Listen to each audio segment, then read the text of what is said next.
Joseph Stalin subiu ao poder como secretário-geral do Partido Comunista na Rússia, tornando-se um ditador soviético após a morte de Vladimir Lenin.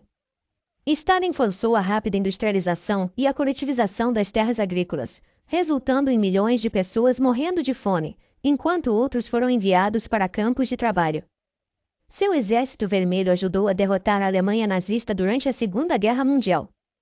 Durante sua vida, ele foi responsável por milhões de mortes. Mesmo com a saúde debilitada em seus últimos anos de vida, quando ele estava na casa dos 70 se aproximando de sua própria morte, seus subordinados continuaram a cumprir suas ordens assassinas. Stalin era paranoico. Em seus últimos anos, sofria de arteriosclerose. Há uma teoria de que isso pode ter exacerbado seu temperamento, que se tornou cada vez mais selvagem à medida que envelhecia. Seu médico, Vladimir Vinogradov, notou uma mudança acentuada para pior na saúde de Stalin no início de 1952. Quando seu médico sugeriu que o ditador começasse a se afastar um pouco da vida política, Stalin ficou furioso e o prendeu. Durante todo o ano de 1952, vários médicos foram presos na União Soviética. Existia um forte rumor de que havia uma conspiração de médicos para matar e aterrorizar a população soviética, além de conspirarem para matar figuras soviéticas proeminentes. As consequências desse surto foi um grande antissemitismo por parte da população que começaram a enxergar nos médicos judeus os principais responsáveis. Stalin estava considerando seriamente um plano para deportar todos os judeus soviéticos para a Sibéria. Porém, nesse mesmo ano, o ditador estava começando a sentir o peso de sua idade e a dizer a seus subordinados que não tinha muito tempo de vida. Seus colegas do partido, que tinham suas casas e escritórios grampeados pela polícia de segurança, estavam todos aterrorizados com ele. Em uma reunião do Comitê Central do Partido em outubro de 1952, Stalin anunciou que estava velho demais para aguentar mais e pediu para ser dispensado de seu cargo de secretário-geral. Georgy Malenko, na cadeira, empalideceu de medo de que os outros membros não se levantassem instantaneamente para protestar e exigir que o pedido fosse negado. Felizmente para ele, eles fizeram. Stalin deixou o Kremlin e foi passar seus últimos dias na sua residência em Kuntsevo, nos arredores de Moscou, em meados de fevereiro de 1953, pela última vez. Stalin havia sofrido uma série de pequenos derrames antes de 1953 e estava com a saúde em declínio. Na noite de 28 de fevereiro, ele assistiu a um filme no Kremlin, depois retornou à sua dacha, onde se encontrou com vários subordinados proeminentes, incluindo Beria, chefe da NKVD, polícia secreta, e Khrushchev, que acabaria por suceder Stalin.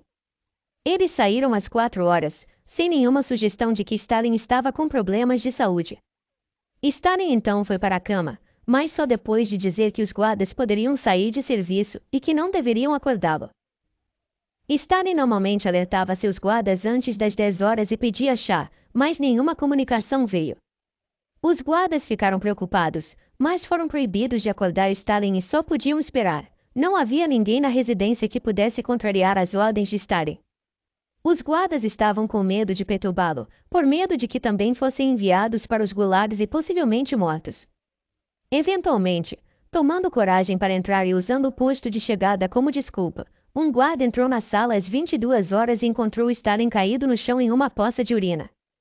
Ele estava indefeso e incapaz de falar, e seu relógio quebrado mostrava que ele havia caído às 18 horas e 30.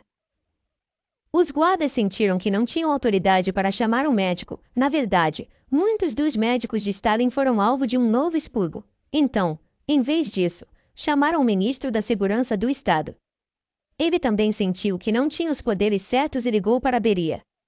Exatamente o que aconteceu a seguir ainda não é totalmente compreendido, mas Beria e outros líderes russos atrasaram a ação, possivelmente porque queriam que Stalin morresse e não os incluísse no próximo expurgo, possivelmente porque estavam com medo de parecer infringir os poderes de Stalin se ele se recuperasse.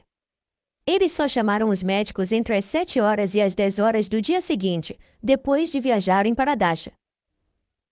Os médicos, quando finalmente chegaram, encontraram Stalin parcialmente paralisado, respirando com dificuldade e vomitando sangue. Eles temiam o pior, mas não tinham certeza. Os melhores médicos da Rússia, aqueles que estavam tratando Stalin, haviam sido presos recentemente como parte do expurgo e estavam na prisão. Representantes dos médicos que estavam livres e tinham socorrido Stalin foram às prisões pedir a opinião dos antigos médicos, que confirmaram os diagnósticos iniciais, negativos. Stalin lutou por vários dias, eventualmente morrendo às 21h50 do dia 5 de março.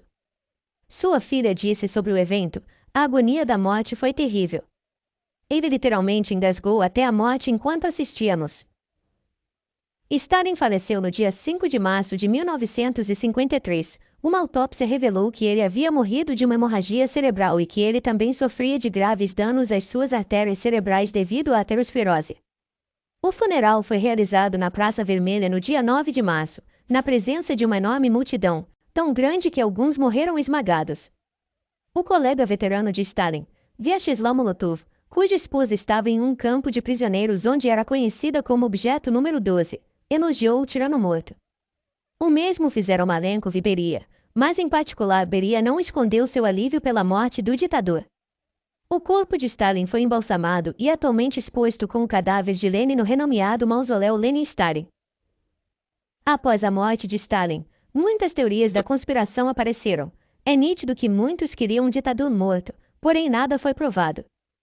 Stalin entrou para a história como alguém que conseguiu transformar a União Soviética numa potência mundial, dividindo o poder do mundo com os Estados Unidos, porém seus métodos acabaram fazendo com que ele hoje seja visto como um dos maiores tiranos que já existiu. Muito obrigada por assistir o vídeo até aqui. Se você gostou do conteúdo, não se esqueça de curtir, isso ajuda muito o canal a crescer e a alcançar mais pessoas.